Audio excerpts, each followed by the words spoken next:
শাহবাগীদের বিভিন্ন ষড়যন্ত্র জাতির সামনে ভিন্নভাবে উপস্থাপন করে নানা সময় ইসলামপন্থীদের হেয় করেছে কিছু দালাল সাংবাদিক। এদের মধ্যে অন্যতম সময় টিভির সাংবাদিক আতিকুর রহমান তমাল। একই সময় প্রকাশ্যে জামায়াত ইসলামী নেতাদের বিরোধিতা করে তাদের ফাঁসি দাবি করেছিলেন তিনি। অথচ স্বৈরাচার হাসিনার পতনের পর ভোল পাল্টে এখন জামায়াতের কোলে বসার পায়তারা করছে সুবিধাবাদী ও ইসলাম বিদ্বেষী আতিকুর রহমান তমাল। সম্প্রতি এক ইফতার মাহফিলে জামায়াতের আমির ডক্টর শফিকুর রহমানের সঙ্গে একইভাবে ঘনিষ্ঠভাবে করমর্দন করতে দেখা যায় তমালকে। এরপর খোশ গল্পে মেতে ওঠেন তমাল। তমালকে নিয়ে আমাদের করা আগের প্রতিবেদনেই দেখানো হয়েছে শাহবাগীদের পক্ষে কিভাবে কাজ করেছে সে।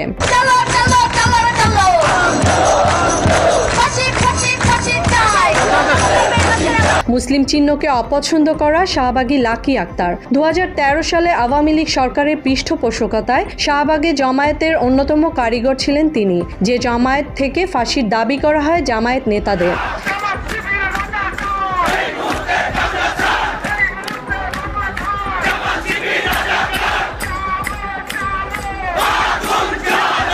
সম্প্রতি ধর্ষণের বিরুদ্ধে আন্দোলনের নামে দেশের পরিস্থিতি উত্তপ্ত করার ষড়যন্ত্রে লিপ্ত হয়ে নতুন করে আবারও আলোচনায় এসেছে লাকি আক্তার।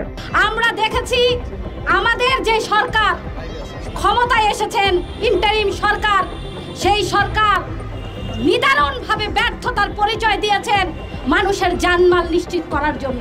এক সময় অবাধ যৌনাচারে লিপ্ত হয়েছিলেন লাকি নিজেই। 2013 সালে লাকির যৌনাচার নিয়েও সংবাদ প্রকাশ হয়েছে। দীর্ঘ এত বছর পর ধর্ষণের প্রতিবাদের নামে ইসলাম বিদ্বেষী লাকিকে আবারও সামনে নিয়ে আসার নেপথ্যে কাজ করেছে সময় টিভির তমাল।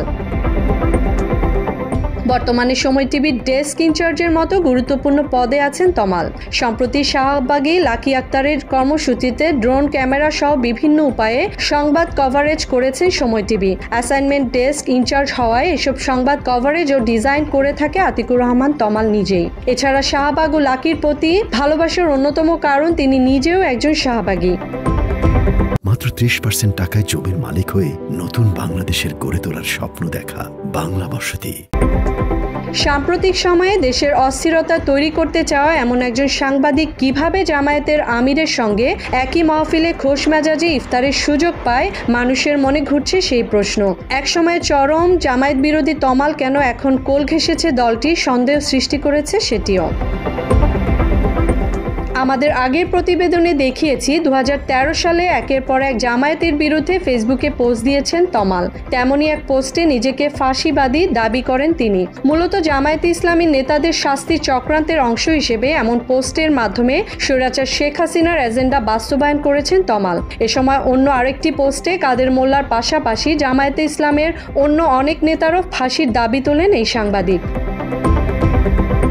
কট্টর জামায়াত বিরোধী তমালের হঠাৎ কেন জামায়াতের প্রতি এত দরদ উঠলে উঠল?